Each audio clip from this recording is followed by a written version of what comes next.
back to the moments we miss starts with getting informed. It's up to you. A message brought to you by the Ad Council and the CDC. Tune in for Philosophy Talk, the program that questions everything. Accept your intelligence. Coming up, the ethics of awesomeness. The world would rock a lot harder if everybody tried to be a little more awesome. Okay, but what do you mean by awesome?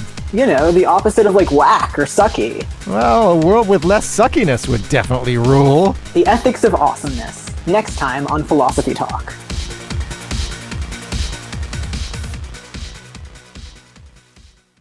Listen to Philosophy Talk today at noon on KSJE 90.9 FM, Farmington. KSJE is supported by San Juan Regional Medical Center, here to meet your urgent and emergent medical needs, whether they are COVID-19 related or not. Medical emergencies happen when you least expect them, whether it's a stroke, heart attack, illness, or injury. San Juan Regional Medical Center's caregivers are here to provide care to you and your loved ones. Find out more online at sanjuanregional.com.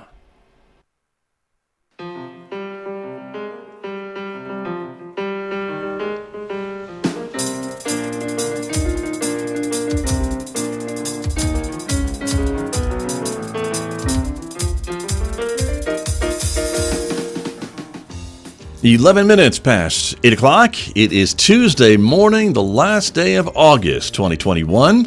Good morning, everybody. I'm Scott Michlin, and thank you for tuning in to KSJE 90.9 FM here in San Juan County, New Mexico, 103.3 FM in Durango, Colorado, and streaming everywhere else on the planet from our website, ksje.com. We are a community-supported radio station, and we're glad that you are with us this morning. Welcome also to our viewers who are joining us live today. The video is streaming live to the KSJE Facebook page, our YouTube channel, and our Twitter account from this visual radio program.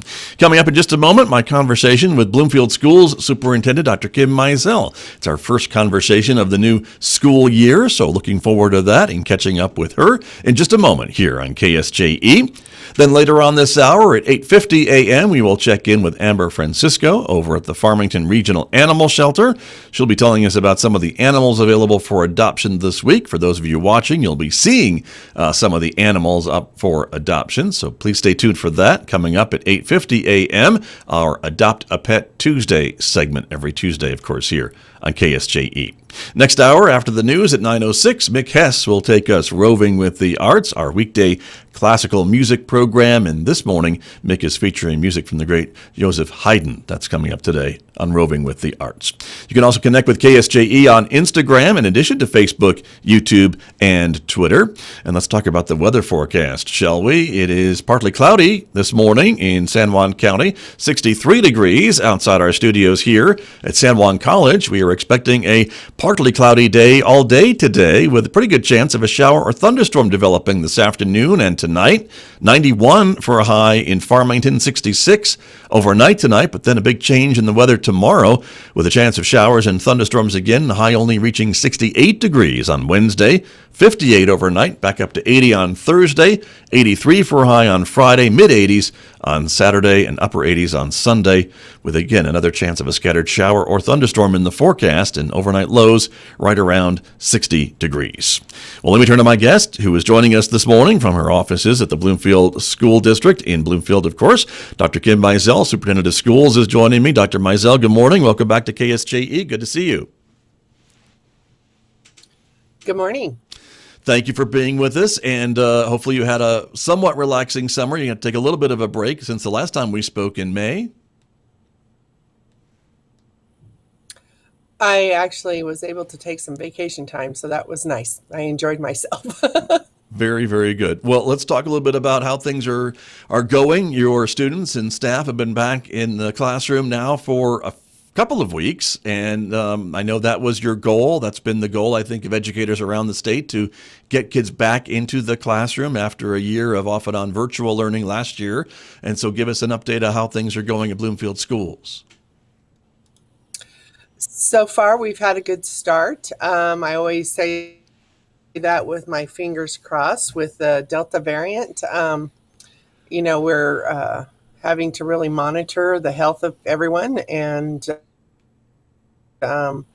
make sure we're doing surveillance testing weekly with people that are not vaccinated. So that has added another layer of precaution that we're taking as a district. Everybody's having to do that.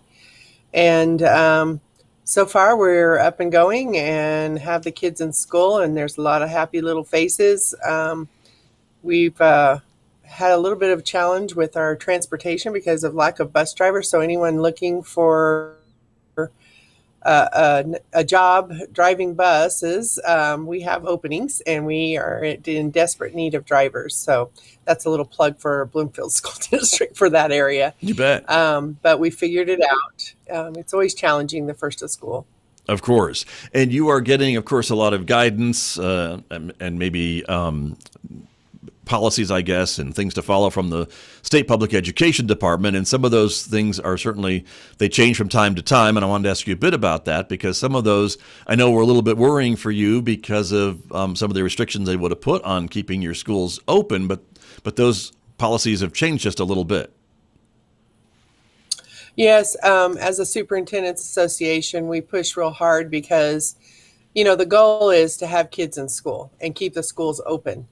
And so we're really doing everything we can possibly do to keep them open. And the state has received that message, and they've made some adjustments. So they used to have restrictions on the number of cases in a school in a single period within 14 days. If you have more than 4, the school's required to close down, and that includes athletics, everything. So we said that is not realistic for a high school of 800 students. And so they've changed those restrictions. And now we'll probably get the letter of the number of cases, but we just have to submit a plan to mitigate and provide measures that we have taken to do COVID safe practices in the school and make an adjustment. So like outside learning environments, moving the location of how we're going to mitigate everything with actual cases in the school, and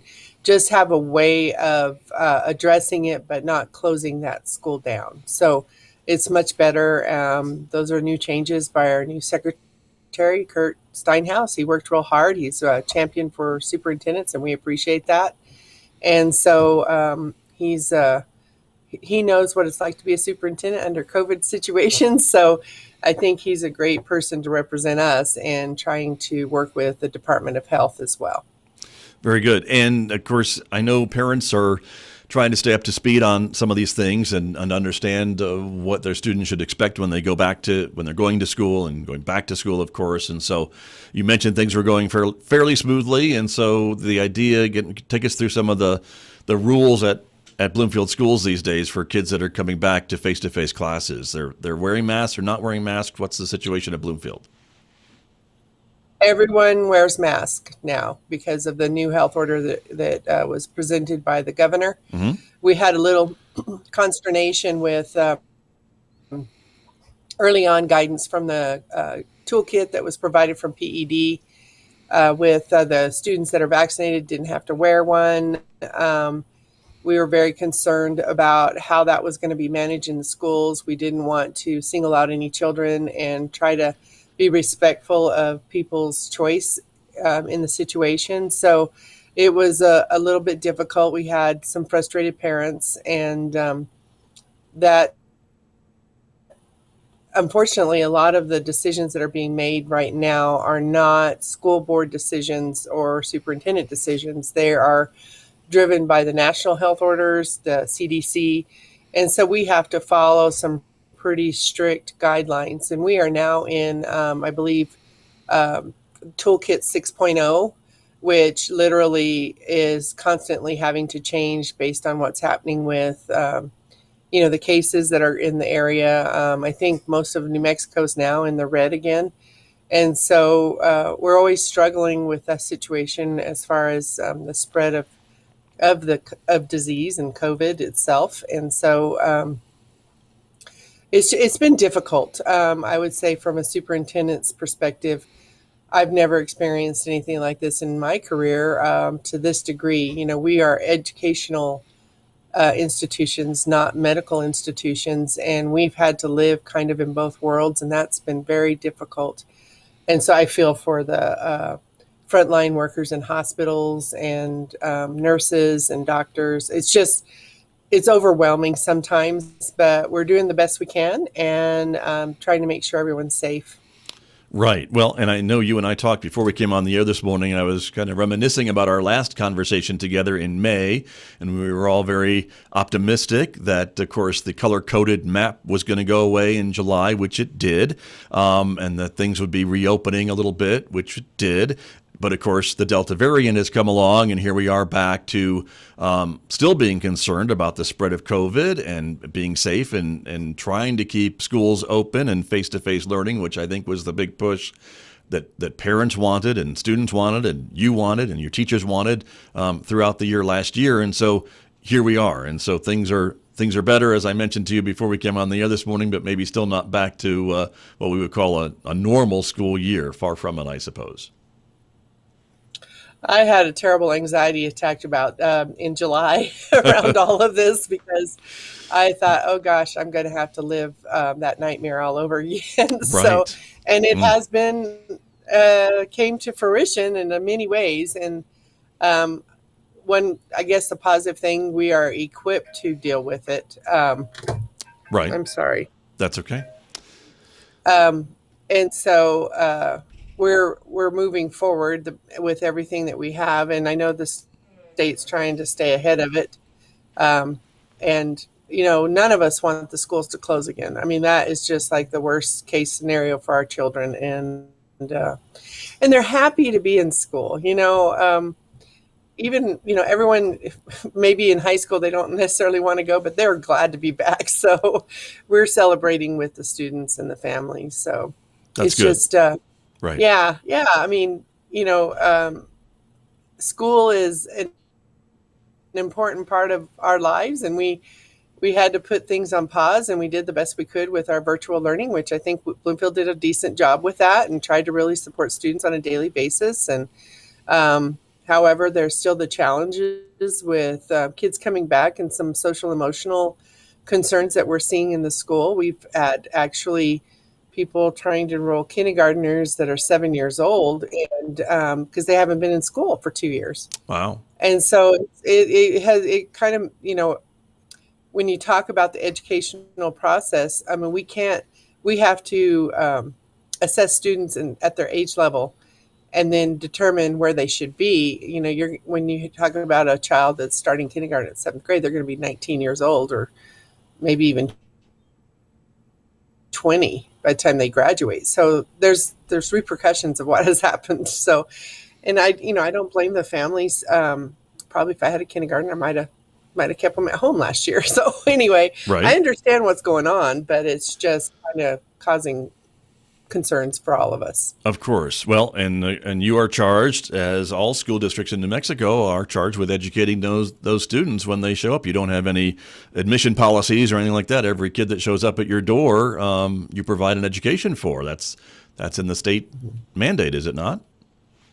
It is, and we really basically do it on a case-by-case situation, and try to make the best placement for the child.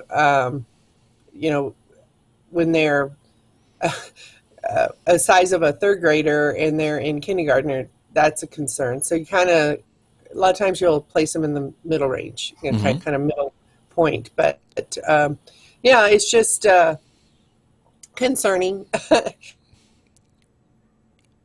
And so we're having to address those issues as they come through the door and support the families and the students. That's our goal. And I always keep in mind, who do we serve? We serve our community and the families and students, and that's always a question that I propose for principals and individuals that work in the district. We serve the community. We're servant leaders. So. Very true. Very true. My guest this morning, Bloomfield School Superintendent Dr. Kim Mizell, is joining me from her office in Bloomfield. And Dr. Mizell, you made a point, of course, talking about how thrilled everyone is to be back at school and face-to-face, and the the goal to keep those schools open. But in Bloomfield, you also do still have an option for some parents who maybe wanted to keep their child virtual during this school year, because some students did pretty well with virtual learning. And we were talking again before we came on the air this morning that that all those spots have filled up. You've got a waiting list, don't you? Yes. We allocated teachers per grade level, and actually at the lower grade levels we ended up doing a multi-age classroom, which was kindergarten, first grade, just because we didn't know what the interest level was. But now as we've moved forward, all those classes are pretty well full, and the families that are participating, we've worked out, it's all elementary for sure, which is kindergarten through sixth grade, is teacher-led. So they have an individual teacher assigned to them to do the virtual learning and make those connections on a daily basis with the students and supports that have to be provided. At the secondary, it's from 7th through 12th grade. We're using a program called Edgenuity that is being monitored and supported by a principal and a dean of students to make sure, especially at the high school, that the pacing is being followed and the students are on track for credits in the coursework that they're taking. Gotcha. I'm sorry, everybody is wanting to get a hold of me. They aren't today. That's okay. Yeah. I appreciate your time. I'm sorry that I hung up on that person. That's all I right. shut my door so nobody would bother me, but they're calling me. They're finding a way through. That's all right. That's understandable. I also wanted to ask you a bit about your new career, Dr. Mizel, as a bit of a, and I'm going to mangle this term, a chiropterologist, which is someone who studies bats. You've gotten a big education on bats in the last few weeks. Tell us a little bit about your bat situation. Yeah, I have all of a sudden been researching what happens with bats. We have a structural flaw at our high school that it has settled, and so there's a gap at the top of in the ceiling, and the bats, I found out, are migrating earlier this year, and they found a temporary home in the high school. Right. And it has caused quite a bit of stir. And so we have been working on mitigating that. So this is the year of mitigation is what I've decided. And working with the wildlife to capture them, and also working with the cleanup crew. Once we get them all caught and we've dealt with it, we've filled in the holes. And so we've had to relocate about 11 classrooms throughout the high school, and we've been able to find locations for them. It's a little bit of an inconvenience for our students, but students are they're resilient. So and the principal's been amazing. So we're dealing with that. I think it might be about a month before everything is addressed. It could even be longer. So we're working with the different vendors to get everything addressed and environmentally sound. Right. Well, and you were telling me some of the things you're having to do to just not just capture the bats and relocate the bats, but then clean up after the bats. And you mentioned patching the hole to make sure no new bats come in. And so there are all these different levels of things that the folks are doing and the crews are doing there at Bloomfield High School. And so good luck with all of that. I would ship them back to Carlsbad, but you tell me they're from Mexico, so I guess that won't work. And I don't know who the superintendent of Carlsbad is, but he may not accept the joke. I don't know. Well, we're in the migration path. I all of a sudden started researching these bats, and what they are after is the worm that's in corn. That's one thing that they do eat, and I didn't know that. And so you think of nappy and their corn and everything. So they're arriving and they understand what they need. Unfortunately, their environmentalists are concerned that the early migration, some of the food that they would normally eat is not available right now. So, gotcha. And they do base it on global warming, that something's messed with them a little bit, and so they're a little confused with their migration timing. But they go from down here through Texas and then into Mexico, and so very similar to birds. So and one other thing I learned is that they have their babies hanging upside down and put them in a pouch, and I didn't know that. So just fascinating information that you find out there. It sounds like a biology lesson, which is probably what it could be Yeah, there. So yeah, there you go. been Well, interesting. well, good luck. And of course, for the students who've been through so much, I imagine this is just one more thing for your faculty and staff. And but sounds like you've got it under control with the hole patched, and mitigation is underway, as you mentioned. So that's a good thing.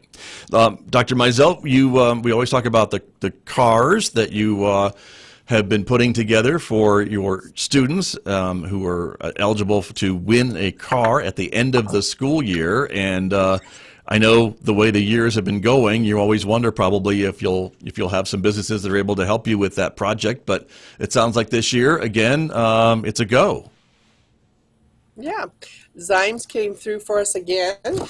So I'm going to show the cars that are available. We're going to go ahead and do the GPA as well instead of perfect attendance due to COVID right now. And, you don't want kids coming to school if they're sick. So we have 2 vehicles that are available for them to win at the end of the school year. And actually, the drawing last year, I think we had it was like 350 students that had a 3.5 GPA or higher.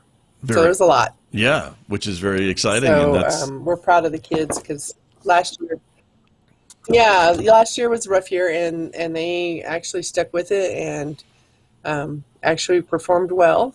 So it went well, and they were excited to get their cars, and so it all worked out. So we're doing it again. This is actually an initiative that came from my school board president, Del Mays. When he was in high school, he had heard that for perfect attendance you could win a car, and he had perfect attendance, but it was a joke, and he showed up to win his car, and there was no car. So I've tried to support this every year, and we have a wonderful partner in Zymes.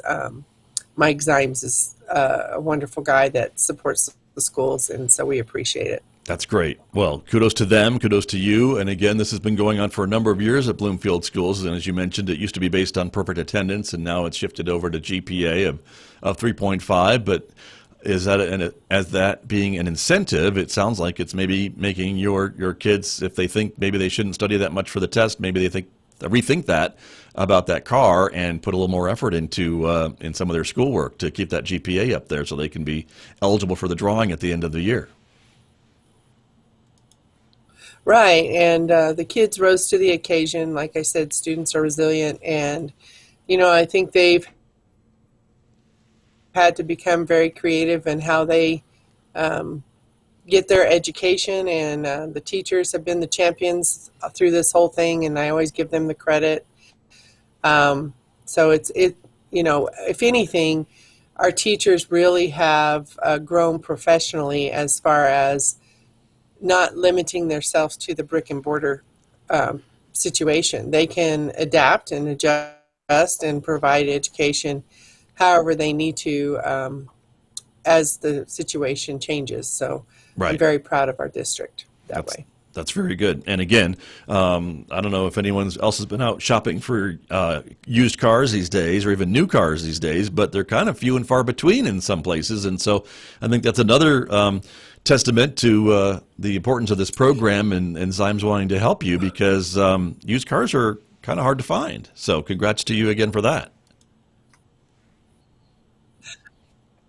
Yeah, when I called him, I said, I don't know if you have any this year. I know that trade-in values are really high, and they're trying to keep their lots full with used cars or any cars. And so, but he came through for us and found 2 slightly used vehicles that the students, I'm sure anyone that doesn't have a car would appreciate. So, we're lucky this year.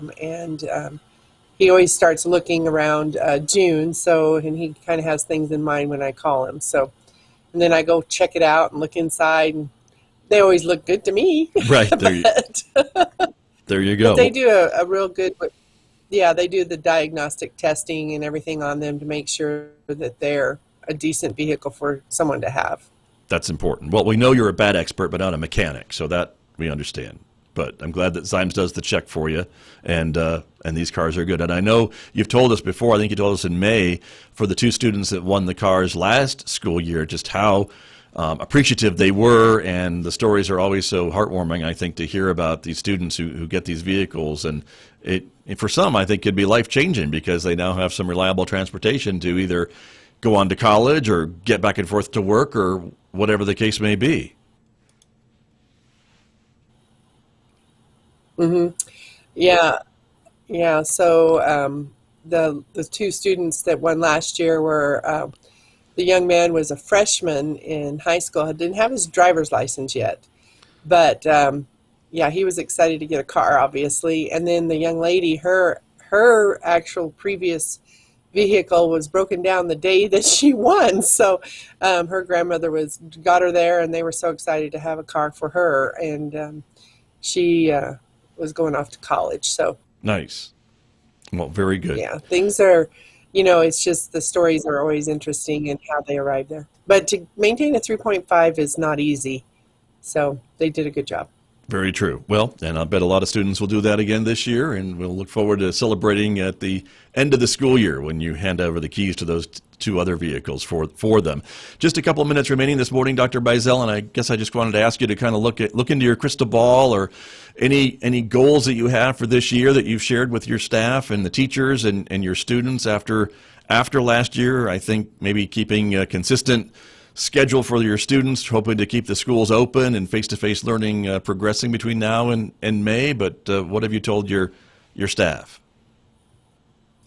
Basically, we're working on getting back on track with before COVID, with a lot of the assessing and monitoring students' progress on a quarterly basis, and having teachers meet to address the needs in the classroom. We have a cycle of 7 weeks of instruction and 2 weeks of reteach on topics that or content that students didn't quite understand. So we reteach to make sure they get the standards that they're supposed to be learning. And so our main goal is to get back on track with that cycle of evaluation for students and make sure that they're getting what they need. We are moving forward with accelerated learning and then building in intervention and tutoring for students that need support. But we really can't go back and reteach all of last year. We have to keep moving forward. So the teachers are kind of struggling with that a little bit, but we have to make sure that they get their grade level content this year. And so we're pushing real hard to get that to the students and make sure that they're getting what they need to progress. And we're hopeful that the lost learning time will be addressed. We did have K6 Plus this last year. There's always that concern of regression. And so I'll be hearing from the principals here soon about what's going on in their schools with kids and what they're coming in with or what they need. And we're just moving forward, trying to make sure we're addressing the learning needs of our students. Good to hear. And I guess just final thoughts then, what can parents or grandparents or guardians do to help support you in reaching those goals with their kids when they're coming home, when they're seeing maybe a bigger push to learn these concepts and get them under their belts to keep moving forward, as you say? Well, I would say if you're contacted by the schools that we would like to provide some tutoring, might be after school, I would tell parents to take advantage of it. We have this, additional funding for those types of programs. We will have summer school this next summer that also will be available. We want to recommend that parents take advantage of that opportunity, and hopefully we can support students to be on grade level through those efforts and just be part of the learning process for their children, and also advocate for your child. If you have a concern, communicate with the schools what your concerns are and the teacher. And I know that my principals and the staff that we have will do what they can to support your child. Very good. Well, it's an important message. And again, as we get started with the new school year, our hopes are high for all of the students at Bloomfield schools and elsewhere to complete the year and be able to move on to to the next big thing, whether that's graduation or the next grade level in the fall or whatever the case may be. Dr. Mizel, I always appreciate your time, and thank you for putting your phone on Do Not Disturb so that we could at least talk a little bit this morning, and we'll talk again next month. All right. Thank you, Scott. And you have a great day. You too. Thank you very much. That is Bloomfield School Superintendent Dr. Kim Mizell, my guest this morning here on KSJE. The time right now is 8:39.